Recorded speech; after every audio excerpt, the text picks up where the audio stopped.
Agora nós vamos falar vamos tirar um pouquinho de dúvidas sobre o retorno às aulas, que a gente tem entrevista, Júlia. É isso mesmo. Durante o ano de 2020, o período de pandemia fez então que as escolas precisassem se reinventar e se adaptar ao ensino à distância. A chegada de 2021 e o aumento dos casos causado então pela Covid-19 tem sido vista diariamente com o aumento dos casos.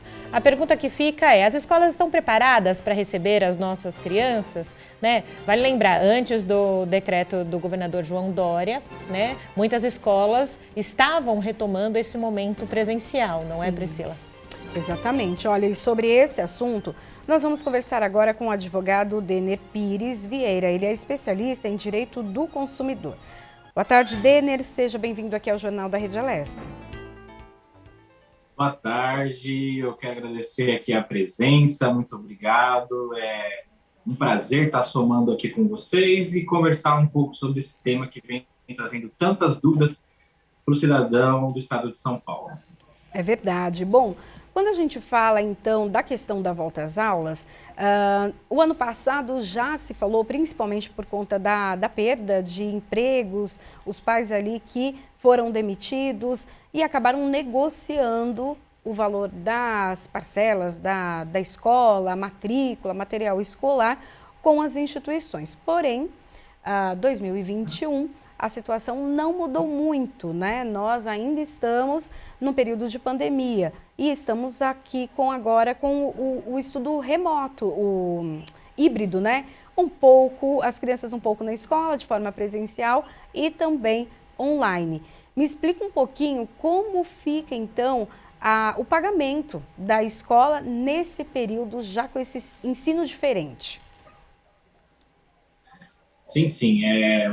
O ano passado, né, o ano de 2020, a gente passou, como você bem disse, aí um período, né, um período novo, uma situação diferente, onde todo mundo teve que se adaptar, inclusive às instituições privadas, né? Então, para não perder o aluno, para fidelizar, porque o que a gente precisa entender é que a escola continuou tendo seus custos mensais, normais, né?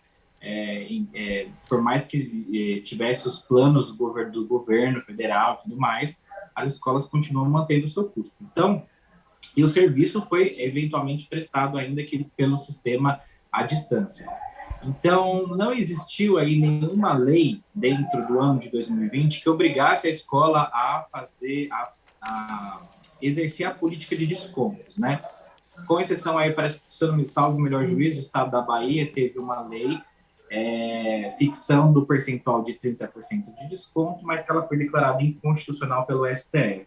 Então, o cenário que se ventilou durante o ano passado todo foi a boa política, né? A política de conciliação, a política do caso a caso, onde as instituições privadas buscaram a conexão com os pais, com os alunos, para poder fixar aí um percentual de desconto, que em umas foi 30%, em algumas outras foi um percentual um pouco menor, outras foi um pouco maior, então não existiu assim uma fixação padronizada, tá? Para esse ano de 2020, novamente a gente está no mesmo problema, nesse ano de 2021 a gente está no mesmo problema do ano passado, porque as aulas continuam, né, agora com a intermediação entre o ensino presencial e o ensino à distância, e aí, nessas circunstâncias, né, muitos pais agora precisam voltar a conversar com as instituições privadas, né, dependendo do caso a caso, verificar se é possível se estender, eventualmente, o desconto, ou se é possível uma negociação diferente no contrato. Todos esses detalhes, né, eles vão formar um entendimento nisso, no que a gente acredita que seja o que vai prevalecer para esse ano, tá?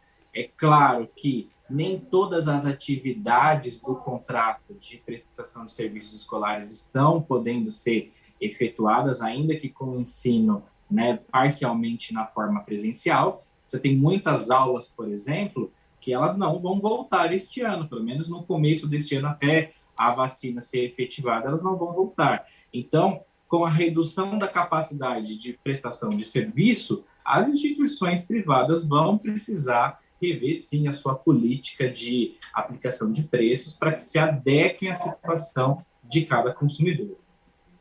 Agora, uma outra questão, né? A gente está falando de retorna, não retorna, ensino híbrido. Ficando em casa, tanto no híbrido quanto só no remoto, mesmo assim, as escolas, em especial as escolas particulares, já enviaram no final do ano passado para os pais a famosa lista de material escolar, né, doutor? Quando a criança está em casa, a parte de material de arte, de música e outras disciplinas que exijam um espaço exclusivo para elas, como é que funciona?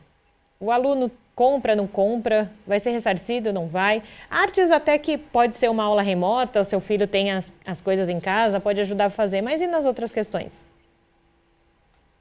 Olha, esse problema, ele não está sendo só esse ano. Veja, a gente analisa o seguinte, o decreto a pandemia, ela se instaurou no Brasil aqui em março do ano passado.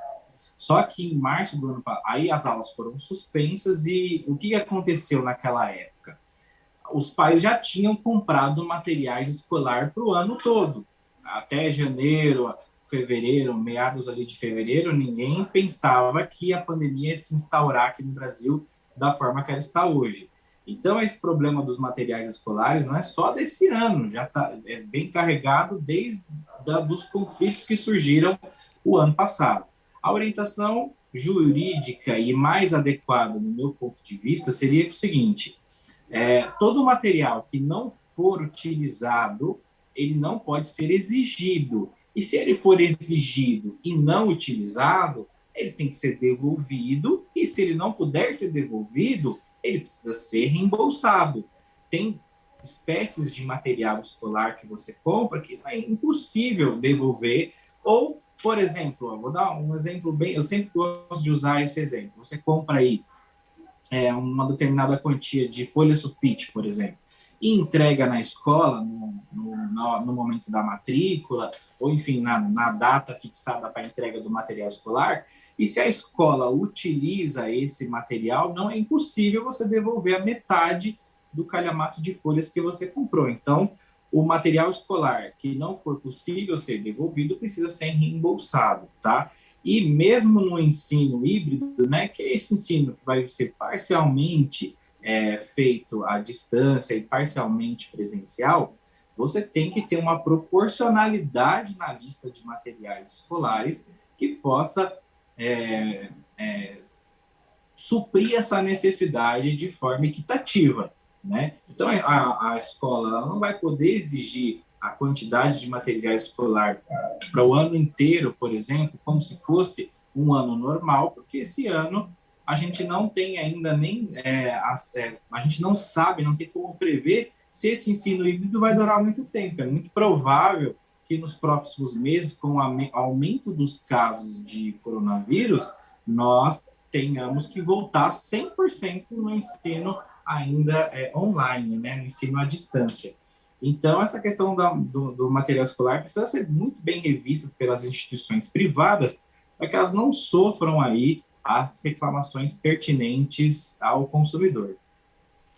Doutor, e quais são os direitos e deveres, tanto dos pais quanto das instituições nesse período de pandemia, enquanto a gente ainda tiver esse ensino híbrido? Certo. Olha, os direitos e deveres, falando em detrimento dos pais, né? Os pais eles precisam adotar a sistemática de analisar o caso a caso. As aulas presenciais, elas não são obrigatórias, né? Então, se a gente for falar numa política de direitos e deveres, o pai vai ter o direito de negar que o seu filho volte 100% às aulas presenciais, né? Porque elas não são obrigatórias, né? Outra questão que ambos os lados aí vão precisar se adequar é nos protocolos de segurança, né? Então, a instituição privada ela vai ter a obrigatoriedade de seguir à risca o protocolo de segurança feito pelo governo do Estado para que garantir, né, o mínimo do distanciamento social, as políticas de higiene, né, o álcool em gel, a limpeza das salas, né? Então, tudo isso está dentro do plano de retomada das aulas. Isso desde o ano passado, e ele vem sofrendo aí diversas alterações pertinentes, tá? Então, as escolas vão ter a obrigatoriedade de seguir isso, né? A contrapartida, nessa questão financeira, né, o pai, o responsável financeiro pelo aluno, ele não tem o direito de exigir compulsoriamente o desconto, mas ele tem o direito de levar a sua demanda até a instituição ou até mesmo aos órgãos de defesa, né? Aqui no estado de São Paulo a gente tem o PROCON, para que o PROCON busque uma intermediação naquele caso a caso, né? O pai que se sentir lesado, ele tem o direito, né, de buscar os seus direitos dentro dessas instituições. As escolas, elas estão se esforçando muito, pelo pouco que a gente conhece, né, pelo que a gente auxilia, né, dentro da nossa atividade, a gente percebe um esforço das escolas em manter as matrículas, tá? Então, acredito que isso vai ser bem benéfico, né? Quanto mais conciliação nós tivermos dentro desse cenário, vai ser benéfico tanto para o consumidor quanto para a instituição privada.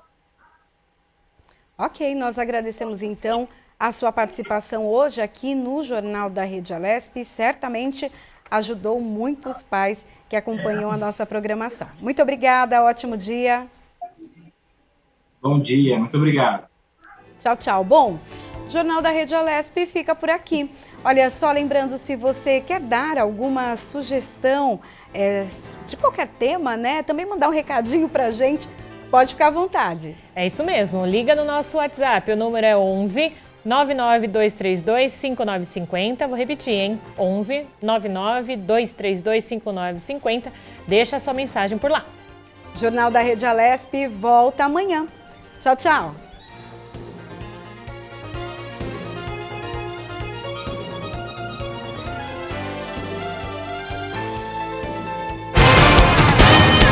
Você acompanhou o Jornal da Rede Alesp. Tudo sobre o Legislativo do Estado de São Paulo.